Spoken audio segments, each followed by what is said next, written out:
Are you ready to launch your career to new heights? Visit careers.dish.com/technician now and uncover a world of exciting opportunities waiting just for you. From cutting-edge technology to a supportive work environment, Dish has everything you need to thrive. Don't wait any longer to kickstart your next opportunity. Apply today and join the Dish family where innovation meets opportunity. Visit us online at careers.dish.com/technician. Your future starts now. You're listening to the Archaeology Podcast Network. You're listening to the Archaeology Show. TAS goes behind the headlines to bring you the real stories about archaeology and the history around us. Welcome to the podcast. Hello and welcome to the Archaeology Show, episode 235. On today's show, we talk about the new UNESCO World Heritage Sites for 2023. Let's dig a little deeper and get those sites nominated, the ones not on the list. Yeah. All the other ones. Not already on the list. Not already on the list. It's like every site in the world. Every site in the world.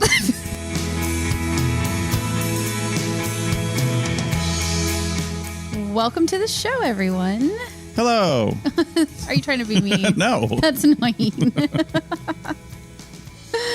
Yeah. You do always ask me how it's going, and I'm like, I don't know. I live with you. How do you think it's going? And you always lie and say it's going well. That's true. All right. All right. Man. Well, there's been a number of things in the news, and one of those, I saw just a handful of articles, probably third week of September or so, give or take, about people being a little sarcastic and a little bit astonished, I would say, or whatever the word is, that they would say a new UNESCO World Heritage Site in the United States. And then it was, comma, in Ohio, question mark. I even saw a Weather Channel video that said the same thing. Oh, is that where you saw it? Okay. No, I saw it in articles. I saw it in a Weather Channel video. I saw it in a bunch of different places. Mm-hmm. And I'm just like, okay, first off, Ohio's not that bad. There can be World Heritage Sites there. Right. But it's true that a lot of people don't know what is there and what Ohio archaeologically and prehistorically is kind of known for. Mm-hmm. And kind of at the same time where you were seeing articles about that, I saw an article from The Independent, which I think is a British publication, called The 27 New UNESCO World Heritage Sites for 2023 Revealed. I think Ted Krim is a reporter for The Independent. I don't know who that is. Ted Lasso. Did he always say that? Oh, that's right. Ted Krim, The Independent. No, he wasn't Ted. He was... Or not Ted. What was his first name? I don't know. Anyway. I don't remember. But yeah, I think you're right. It wasn't Ted. Yeah. So... Anyway, that piqued my interest and I started talking to you about it and you're like, oh yeah, I saw stuff about Ohio. And I was like, okay, we need to talk about the UNESCO World Heritage Sites because I think we've mentioned many of them over the years. And we've talked about, oh, this is a UNESCO World Heritage Site, but we've never talked about what it is, what they do, how they decide, or anything like that. And like, why? Why would you even want to be one in the first place? Right. So we seem like because they're meeting right now and deciding on what sites are going to be listed on the UNESCO World Heritage List, we figured it'd be a good time to talk about what that means and why you would even want to be on that list. Yeah. So, yeah. Well, to start, UNESCO is from the United Nations. Right. Of course, that's what the UN stands for. Mm-hmm. And it's the United Nations Educational, Scientific, and Cultural Organization, or UNESCO. I knew UNESCO was UN, but I actually don't think I knew what UNESCO stood for until we did this. I didn't know that either. And in doing this research, I was like, oh, it's not just like cultural and archaeological sites. It's also like natural wonders of the world and other like scientific things like that. It's not just cultural. So yeah. And like I said, this article that I found said 27 new sites, but just to point out, it was published on September 19th, this article was, and that number has risen to 42 since they published that article, 3 days ago? It's the 22nd as we're recording this.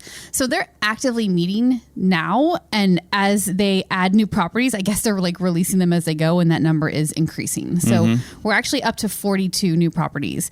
And you know what? I didn't even check it today. It could be higher than that at this point. I don't know. I don't know what schedule they're on, but yeah, they're adding a lot of new properties as they meet. So yeah. Yeah, I'm not sure how often they meet. It's every few years, I think, the cultural body of the UN. But they're meeting in Riyadh, Saudi Arabia right now. We should get Paul to go over there and be our man on the field. I know, right? Yeah, do some reporting. Yeah. But Anyway, Paul is my co-host of the Archaeotech podcast, which if anybody listens to that, we're on a little bit of a hold just because I've had crazy stuff going on, and Paul's in Saudi Arabia, and it just hasn't worked out. So we're just kind of taking a little bit of a break for a few episodes. But either way, the committee members, which I'd like to also know who the committee members of the cultural body for the UN are, but they are choosing from a list of nominations. So in order to become a UNESCO World Heritage Site, you have to nominate the site to the UN. Right. And then they just basically decide on it. And they're looking at nominations that have been submitted throughout 2022 and 2023. So, and those nominations have to meet one of 10 criteria to even be considered. So the list of criteria is very like jargony and kind of ridiculous, but we'll run through it really quick just so you have an idea. Okay, so the first like 5 or 6 of these are cultural related. The first one being a masterpiece of human creative genius, and then the second one is important interchange of human values over a span of time or within a cultural area of the world. That would be things like architecture, technology, monumental arts, town planning, stuff like that. The third one is to bear a unique or at least exceptional testimony to cultural tradition. So that's the tradition piece of it all. The fourth one is to be an outstanding example of a type of building, architecture, or technological ensemble or landscape, which I think will come into play with the Ohio one. 5 is outstanding example of traditional human settlement, blah, blah, blah. You know, there's more description of why that would be one of the criteria. The 6th one is directly or tangibly associated with events or living traditions, with ideas or with beliefs. And that one is intended to be used in conjunction with another criteria. So you won't see that one used by itself, probably. Right. Okay, and then the last 4 are related to like natural phenomena. The 7th one is, well, superlative natural phenomenon or areas of exceptional natural beauty. Outstanding examples of major stages of Earth's history, so a little bit more geology focused for number 8. Number 9 is representing significant ongoing ecological and biological processes in the evolution and development of various ecosystems. And then finally 10 is to contain the most important and significant natural habitats for in situ conservation of biological diversity. So biology, ecology, geology, those are all represented in the last 4. So you don't really hear about those quite as much because there just aren't as many of them. Yeah.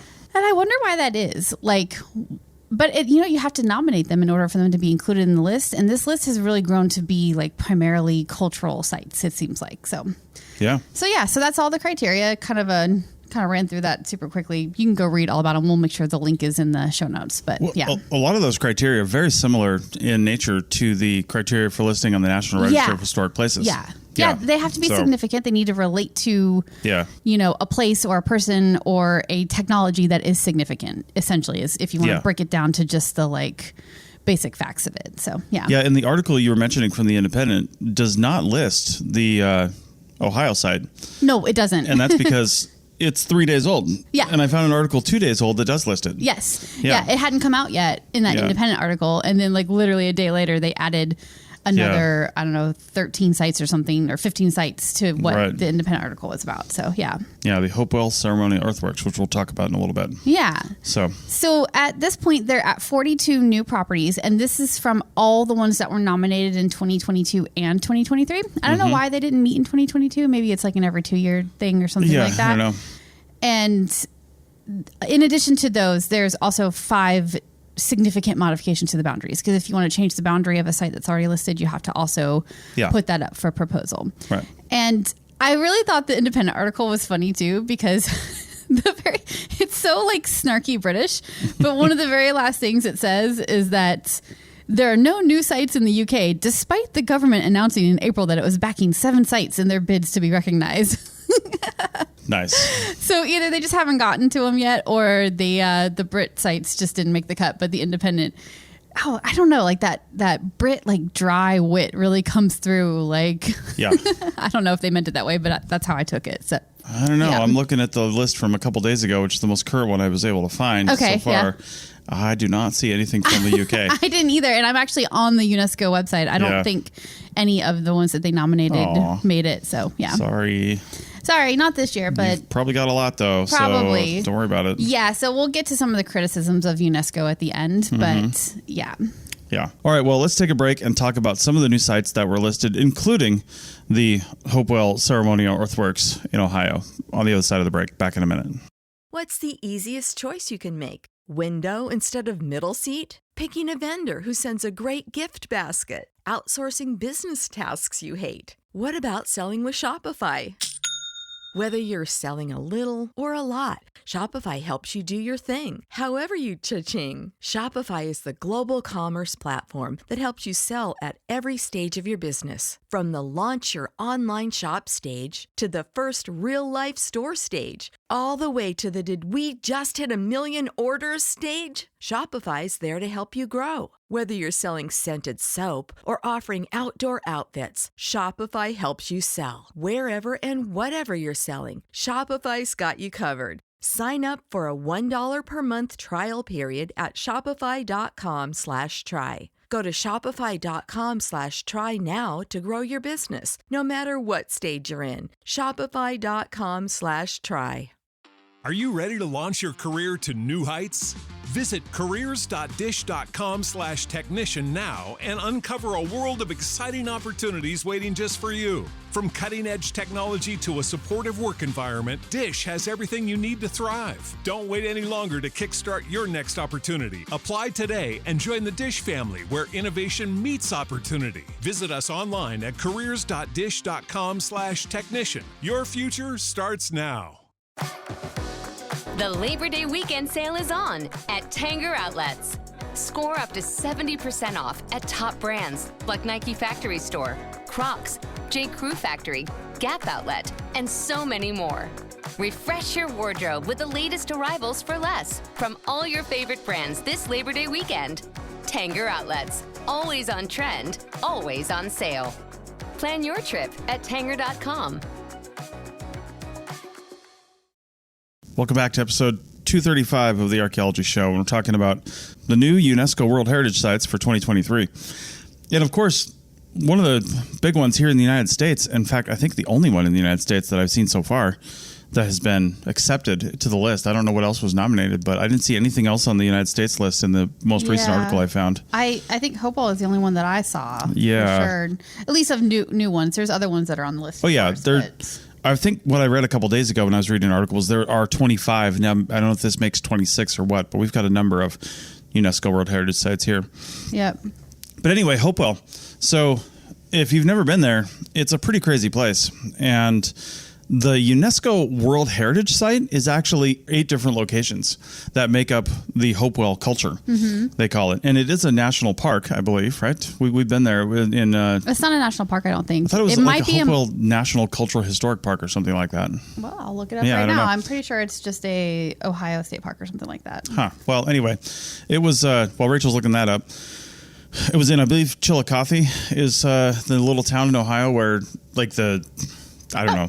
It's the Hopewell Culture National Historic Park. So, that's what I said. Yeah, but it's not a national park. It's a National Historical Park, which is a different designation. Well, but yeah. But it is on the NPS website, so it's probably felt a little slighted by all its national park buddies, but now it's a UNESCO World Heritage Site, so suck it. Yeah.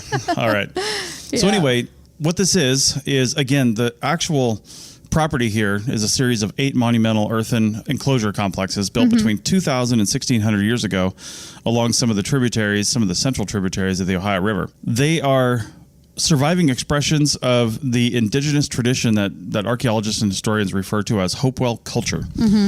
These things are massive geometric figures. There's one that's like a snake that's like eating a sun. There's other mounds that like represent plazas, and there's all kinds of different things. Some of these are aligned with cycles of the sun, and it's actually been shown if you go back to 2,000 to 1,600 years ago, where the Earth was in a slightly different wobble. It lines up exactly with the sun. Some of these enclosures do, and that's actually pretty cool. Yeah, it's very sophisticated when you think about it. Right? Like that's some pretty sophisticated architecture, which is probably why it fit the criteria and was able to be nominated to be included on the UNESCO list. So Yeah, and it wasn't. I think one of the reasons it's probably a UNESCO World Heritage Site is because it was important to not just the people in what became Southern Ohio or Central Ohio, but it was important to people regionally too, and from far-reaching places, because they found really finely crafted ritual objects from exotic materials from far away places that have been found at the Hopewell sites, indicating that people came there, or at least traded with people there from all around in order to, who knows what, maybe come and, I don't know, worship at the ritual sites. Who knows? Right. But well, I can tell you exactly what criteria it qualified under. That would be criteria 1 and 3. And 1 is representing a masterpiece of human creative genius.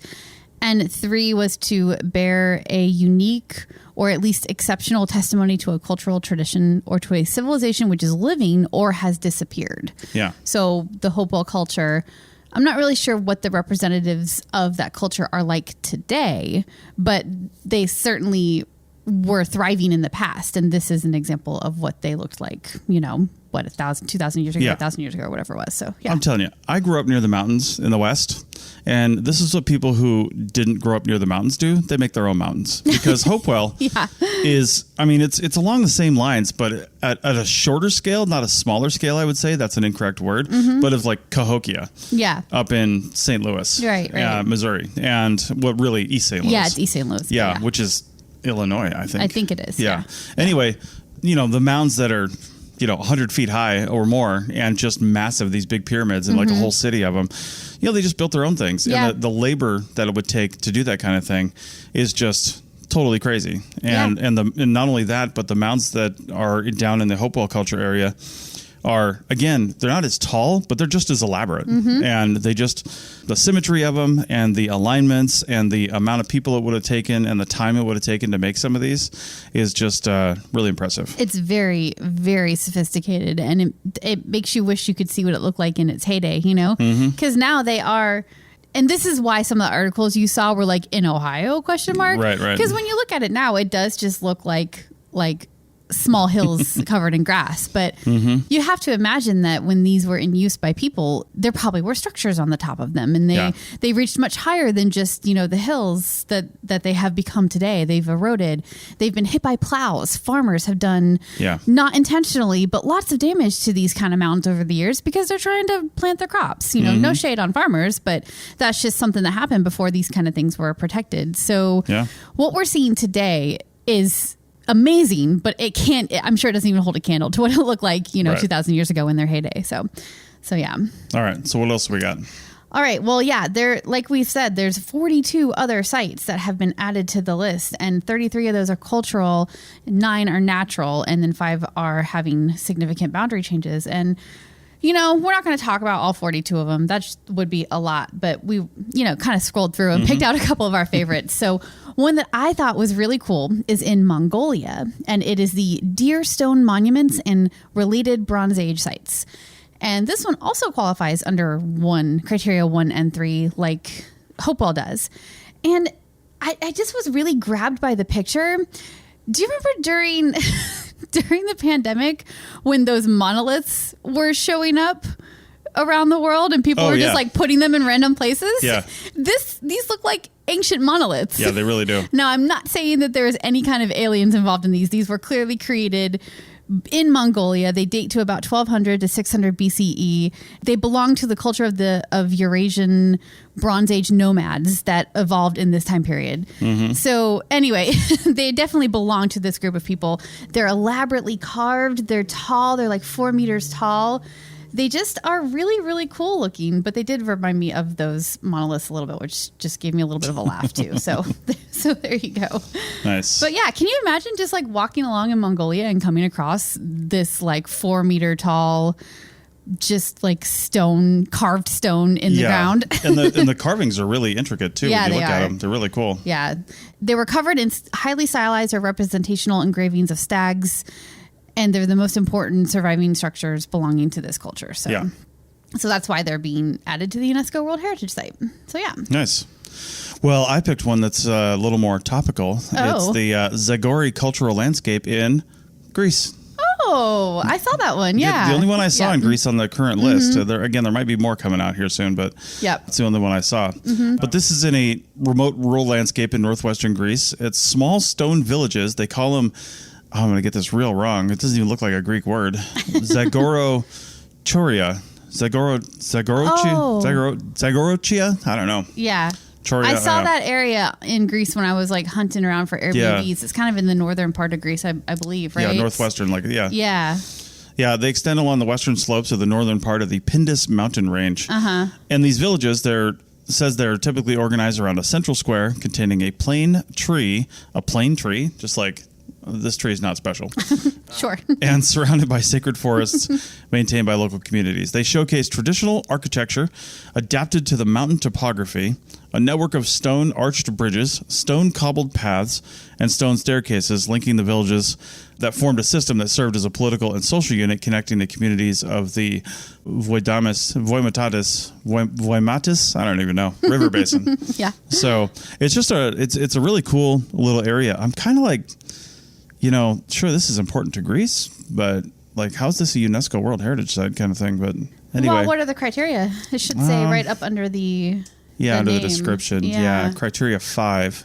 Criteria 5 is outstanding example of traditional human settlement, land use or sea use. Yeah, representative it is of that. the culture. Yeah. I think because they're, the striking mountains there and the way they use the topography there to kind of, build their villages and stuff is just very unique. Yeah. Yeah. It also comes down to sometimes like when somebody wins an award because they were the only one nominated.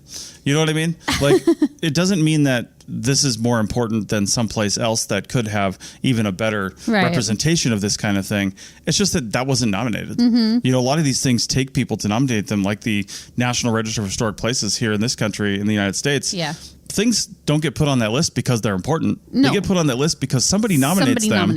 Yeah. And then somebody says, do they fit the criteria? Yeah, totally. And that's basically it. Yeah. So if you know something, if you know of a site or something that you think is culturally important and you want to protect it, then you have to go through the hard work to nominate it. Yeah. And it is not easy to nominate something to the NRHP. And I imagine it's even worse from an application standpoint to nominate something as a UNESCO World Heritage Site. Yeah, absolutely.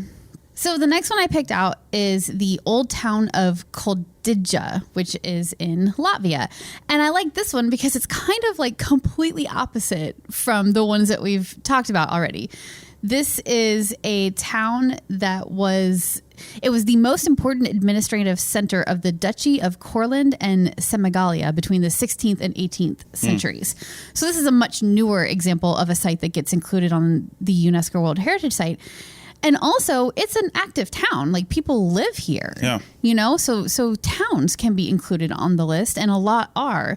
And the reason that this one is included, it was nominated under Criteria 5, which is the architecture one again.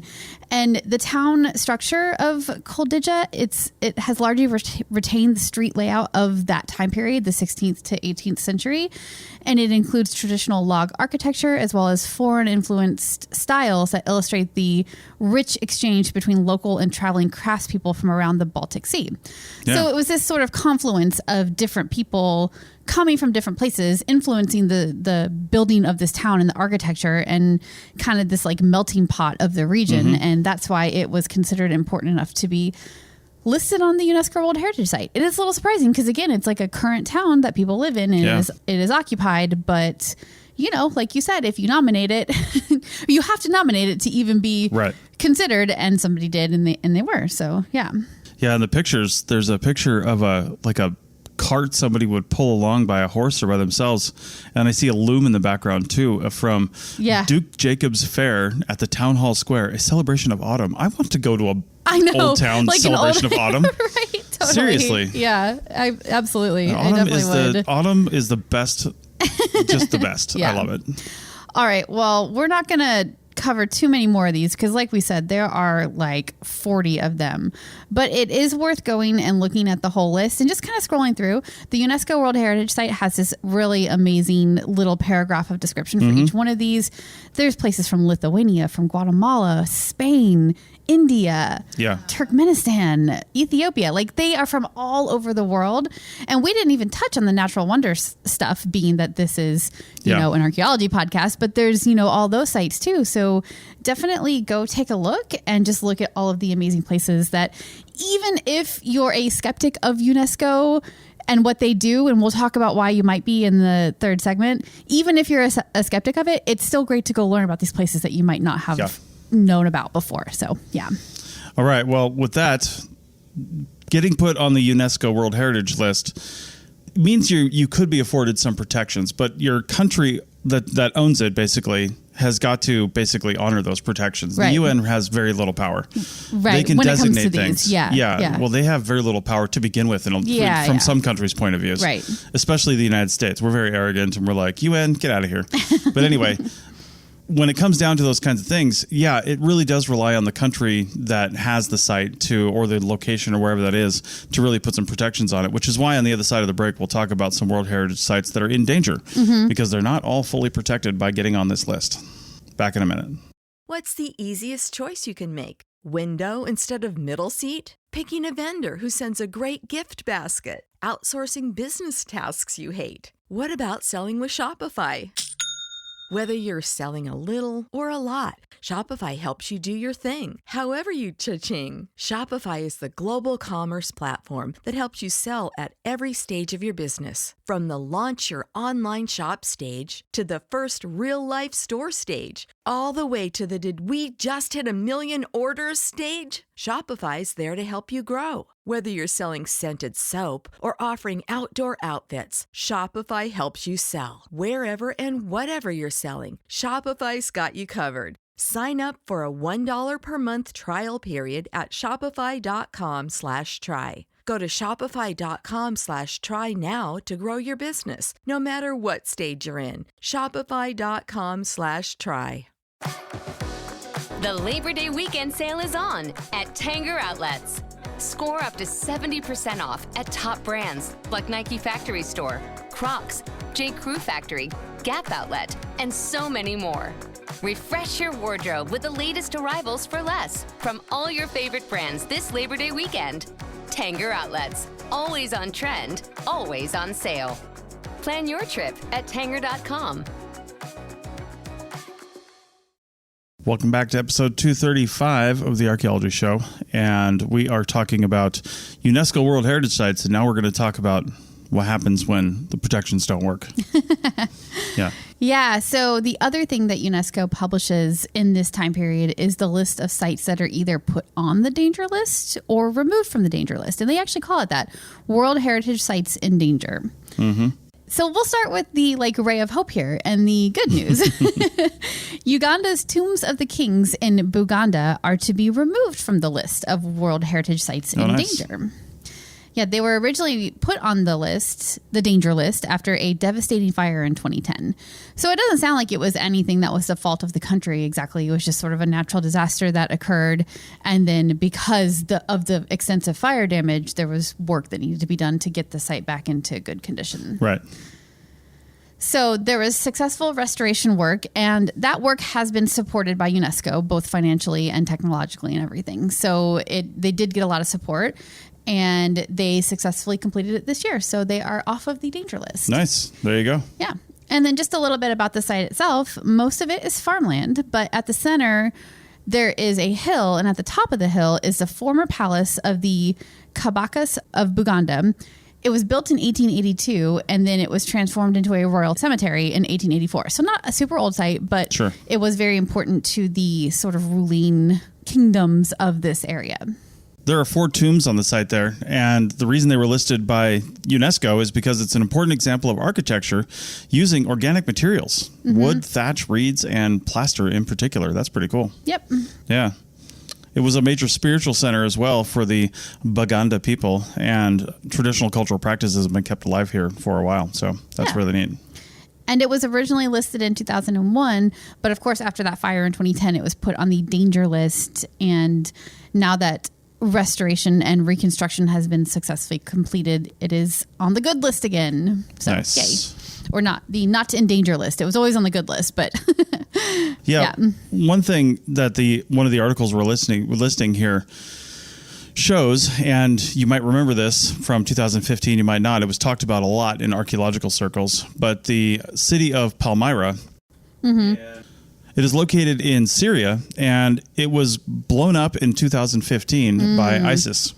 Yeah, they were almost specifically destroying heritage sites, right? To kind of rewrite their own history. Yeah, and it was called the Hadrian Gate, which was right there in the city of Palmyra. That's specifically what was blown up. Yeah, and it's just crazy, and they're just saying that it doesn't matter that it was a UNESCO World Heritage Site. ISIS didn't care that it was. No, they didn't care at all. Yeah, they didn't care at all. Yeah, so totally blown up. And with all of the conflict and strife going on in the world, you have to imagine that cultural sites are going to be affected by that sometimes, and all that these guys in this circumstance can do is basically provide funding to help right the sites once it's safe to do so, and that's what they did in the case of the Uganda site. And I'm sure that there are other sites that have been in danger or destroyed in the case of the gate there that you're talking about that are, getting whatever help they can get.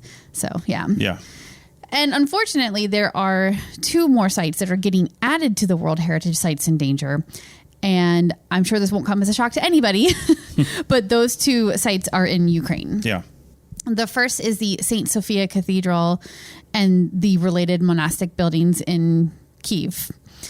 And then the other is the historic center in the city of Lviv. Is that how you would pronounce that? Maybe. L''VIV. Yeah, maybe. Lviv. So. Viva Lviv. Right.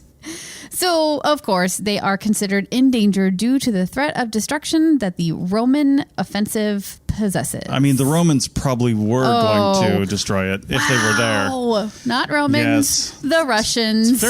I feel like it's very similar. No, it's not. It's not close at all. No, not similar at all. Yeah. No. Yeah. Threat of destruction from the Russians. The Russians yes. And their offensive posturing that they're doing over there. So, Anyway.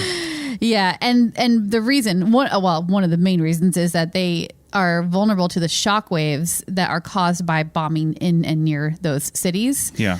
So that's something that is actually, you could not even hit one of these sites with a bomb, but if it explodes nearby, the shockwave could really cause damage to these really old structures and old buildings. So that is something that is potentially going to be causing harm. Ukraine's doing what they can to protect these, but you can only do so much, and they have to protect their people, of course. Yeah. And fight back the Russians. Yeah. But adding it to the list, at least the danger list, opens the door to possibly more financial and technical aid. Yeah, it's almost like by doing that, they can get the help that they need. Yeah. So it's not meant to be like throwing shade at Ukraine for not taking care of their sites. It's more like, okay, well, if we put you on this list, you can get some help potentially. So that's good for them. So just a little bit about these sites. Kyiv's St. Sophia Cathedral was listed as a World Heritage Site in 1990. It symbolizes the New Constantinople, which is the capital of the Christian Principality. It was created in the 11th century, and that is in a region that converted to Christianity after the baptism of Saint Vladimir in 988. But I thought that was Istanbul, not Constantinople. Why is this my life? If music weren't copyrighted, everybody knows what we'll be playing right now. Right. So this cathedral helped contribute to the spread of the Orthodox faith and thought on the European continent in the 17th, 18th, and 19th centuries. Yeah. So it was a very important cathedral throughout that time period. The city of Lviv, or Lviv, or whatever it is. It's not French. I know, but it's Ukrainian. It's got an L and an apostrophe, Ukraine. I don't know what to tell you. Okay. It was added to the World Heritage List in 1998. It was founded in the Middle Ages and flourished from the 13th to the 20th centuries. I'm like, the 20th centuries was last century. Yes. How did it not flourish then? What happened? I mean, I think it's still flourishing, probably, Okay. but maybe more as a tourist center than a cultural center. But well, also, maybe it's had the crap bombed out of it. Maybe it has. In the last 2 years. I'm actually not sure. Yeah. So its medieval urban topography has been preserved, which is one of the reasons why it was listed. So all the traces of the different ethnicities, communities, ethnic communities. Also, the traces of the different ethnic communities that lived there are intact. They really love these melting pot cities because it's similar to the one we talked about in the last segment. It was a place where different cultures came together, and added their stamp onto the community and the architecture, and that was important enough to get it listed on the UNESCO World Heritage Site. Yeah, and it spans multiple cultural expressions, I guess, given its, many 100-year time frame. Yeah. Which means some of the magnificent Baroque and later buildings are also intact and are part of the reason why it was listed. So, yeah, pretty cool. Yeah. Although sad because, it's on the danger list. Yes. Hopefully the bombing won't do any harm to it, but just in case it's been put on that danger list. So, right. Yeah. All right. Well, I'm hoping that once we get this episode published, because we're recording it a little bit ahead of time, we'll try to find the most current article we can with all the listed World Heritage sites that were done this year. So hopefully they're done by then and we can get that. So check your show notes for hopefully the most current list. Yeah.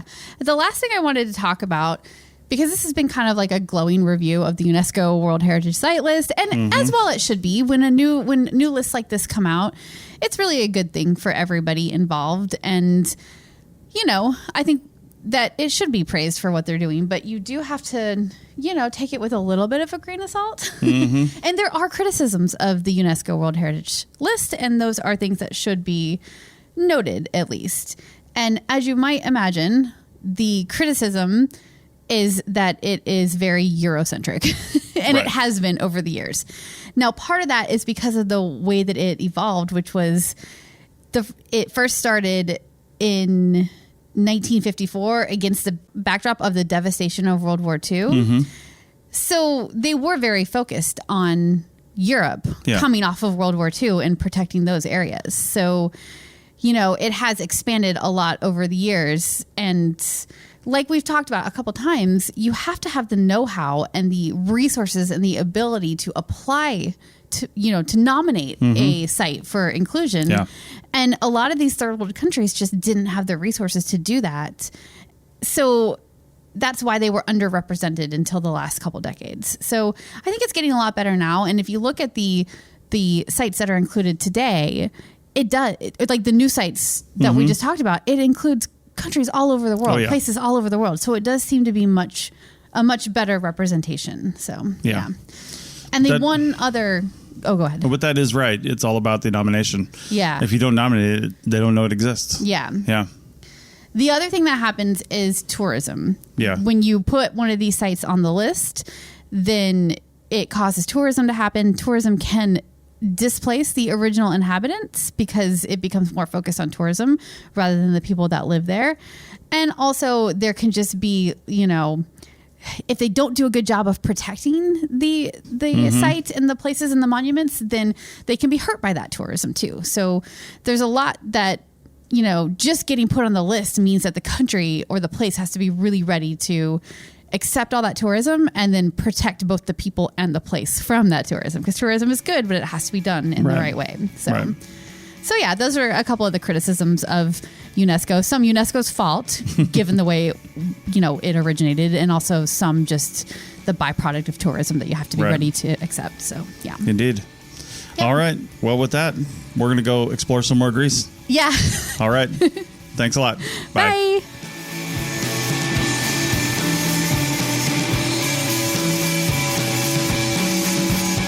Thanks for listening to The Archaeology Show. Feel free to comment and view the show notes on the website at www.archpodnet.com. Find us on Facebook, Instagram, and Twitter at ArchPodNet. Music for this show is called I Wish You Would Look from the band Sea Hero. Again, thanks for listening and have an awesome day.